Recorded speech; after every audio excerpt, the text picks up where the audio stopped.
28 June 2024 জুমার পূর্বে নামাজ মানুষের অন্তরকে আলোকিত করে, জীবনকে সুন্দর করে এবং এক আল্লাহর ভয় বলা জীবন তার মধ্যে পয়দা, অন্তর এবং জীবন তার মধ্যে পয়দা হয়। যে কোনো মানুষ নামাজি দেখলেই দেখা যাবে যে তার চাল চলন নিয়ন্ত্রিত এবং অন্যদের তুলনায় সে সুশৃঙ্খল, অন্যদের তুলনায় সে সুশৃঙ্খল থাকে। তো নামাজ মানুষকে আল্লাহর দিকে টানে, আখিরাতের দিকে টানে, আসমানের দিকে টানে, পরকালের বিশ্বাস তার অন্তরে আছে এই কথা সে মনে করে। এজন্য ইচ্ছা করলেই খুন করতে পারে না, ইচ্ছা করলেই লুট করতে পারে না।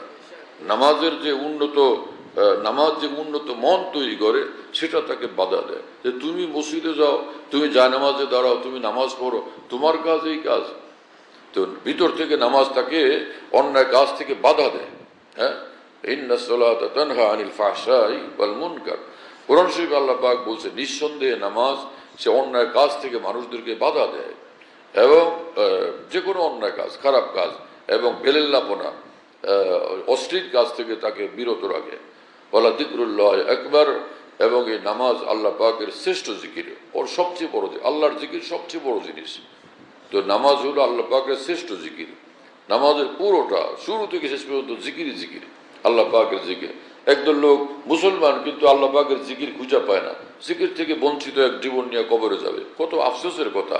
অথচ কোরআন হাদিসে আল্লাহ রসুল বারবার বলতেছেন যে জিকির করো, জিকিরের কথা বারবার বলতেছেন, কিন্তু একদল লোক জিকিরই পায় না। অথচ পুরোটা ইসলাম যেটা, সমগ্র ইসলামের প্রতিটি পরতে পড়ে তাওহীদ এবং আল্লাহর জিকির। প্রতিটি আমলের মধ্যে তাওহীদ এবং আল্লাহ পাকের জিকির। কোরবানি করতেছেন বিসমিল্লাহ আল্লাহু আকবার, আর না হলে তো এটা জবা করতেছে বিসমিল্লাহ আল্লাহু আকবার।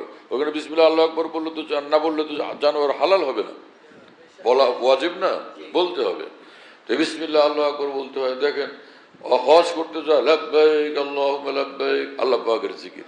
হ্যাঁ, লাব্বাইক আল্লাহুম্মা লাব্বাইক, এই যে আল্লাহ পাকের জিকির মশগুল। হজ পুরোটা নিঃসন্দেহে আল্লাহ পাকের জিকির এবং অনেক বড় জিকির, তাই না? এবং কোরআন শরীফে আল্লাহ পাক বলছেন যে তোমরা যখন মিনা যাবে, মিনা আরাফা মুজদালিফা, সেখানে তোমাদের কাজ কি? তোমার আল্লাহর জিকিরে তুমি মশগুল থাকবে, সেখানে বেশি বেশি আল্লাহ পাকের জিকির করবে তোমরা। কঙ্কর মারে হজের মধ্যে যেখানে জামারাতে, সেখানে কি? সেখানে আল্লাহ পাকের জিকির, সেখানে আল্লাহু আকবার, আল্লাহ পাকের জিকির। কথা বুঝতেছেন প্রিয় বন্ধুরা? পুরো হজ আল্লাহ পাকের জিকির। এইভাবে নামাজে যখন দাঁড়ায় শুরু থেকে শেষ পর্যন্ত আল্লাহ পাকের জিকির, আল্লাহু আকবার। এরপরে কি? সানা, সুবহানাকা আল্লাহুম্মা, সুবহানাকা মানে কি? হে আল্লাহ আপনি পবিত্র, হ্যাঁ, হে আল্লাহ অবিহামদিকা, সব প্রশংসা আপনার, তাবারাকা ইসমুকা, আপনার নাম আজিমুশ শান, মহিমান্বিত আপনার নাম, বড় মহিমাওয়ালা আপনার নাম। তো পুরা নামাজ শুরু থেকে শেষ পর্যন্ত শুধু আল্লাহ পাকের জিকির। আত-তাহিয়াত পুরোটা আল্লাহ পাকের জিকির। পুরা নামাজ সুবহান রাব্বিয়াল আযীম আল্লাহ পাকের জিকির, সুবহান রাব্বিয়াল আলা আল্লাহ পাকের জিকির। হ্যাঁ, নিঃসন্দেহে সমগ্র নামাজ হলো আল্লাহ পাকের জিকির এবং শ্রেষ্ঠ জিকির। অন্যান্য জিকির তো কিছু সুযোগ আছে যে ওইদিকে আল্লাহ আকবার বলতেছে, লা ইলাহা ইল্লাল্লাহ সুবহানাল্লাহ বলতেছে, আর মধ্যখানে বললো যে চাচা মিয়া একটু খেয়াল রাখেন, এটা আমি তো দুর্বল মানুষ, আমার দিকে খেয়াল রাখেন, আমি প্রথম আসছি হজে, খেয়াল রাখেন আমার দিকে একটু। হ্যাঁ, আল্লাহ আকবার আল্লাহ আকবার, আবার শুরু করছে লাব্বাইক আল্লাহুম্মা লাব্বাইক, কথাও বলে মাঝখানে।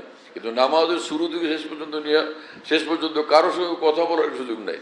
ডাইনে এক ছেলে দাঁড়াইছে, বামে এক ছেলে, যে বাবা তোর সেজদা ঠিক মতো দিস, খেয়াল রাখিস, হ্যাঁ, এরকম বলা যাবে নামাজের মধ্যে?